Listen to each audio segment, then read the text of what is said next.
هل تعلم أن في رمضان أسئلة دينية يقع فيها ملايين المسلمين كل سنة؟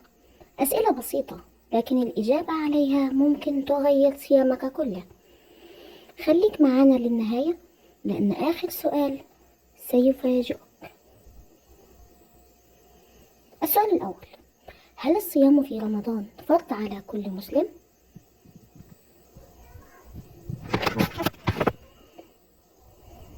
نعم، الصيام فرض على كل مسلم بالغ عاقل قادر، وهو ركن من أركان الإسلام الخمسة، ولا يعفى منه إلا بعذر شرعي.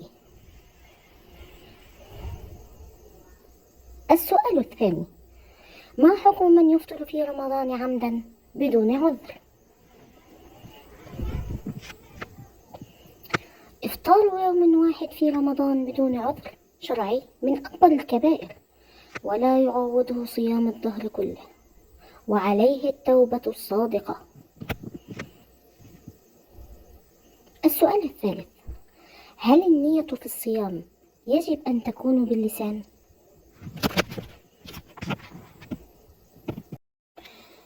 النية محلها القلب، ولا يشترط التلفظ بها، ويكفي أن يعقد المسلم نية الصيام قبل الفجر.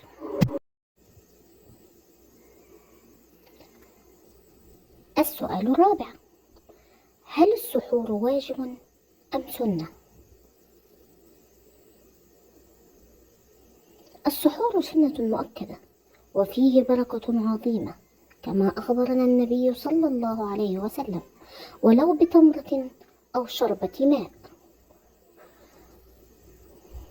السؤال الخامس: هل النوم طول النهار يبطل الصيام؟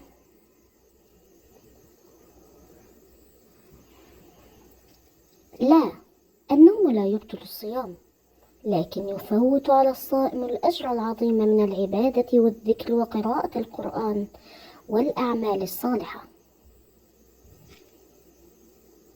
السؤال السادس: هل الحقن أو الإبر تفطر في رمضان؟ الإبر العلاجية التي لا تغني عن الطعام لا تفطر، أما المغذية فتبطل الصيام.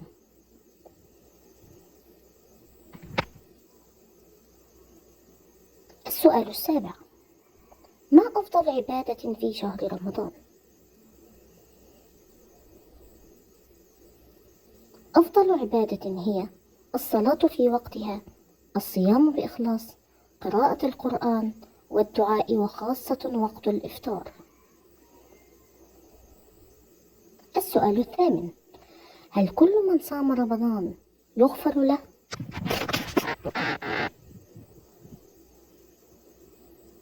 ليس كل صائم، بل من صام إيمانا واحتسابا واجتنب المعاصي وحفظ لسانه وجوارحه. رمضان ليس مجرد امتناع عن الطعام والشراب، رمضان فرصة لمغفرة الذنوب وتغيير القلوب.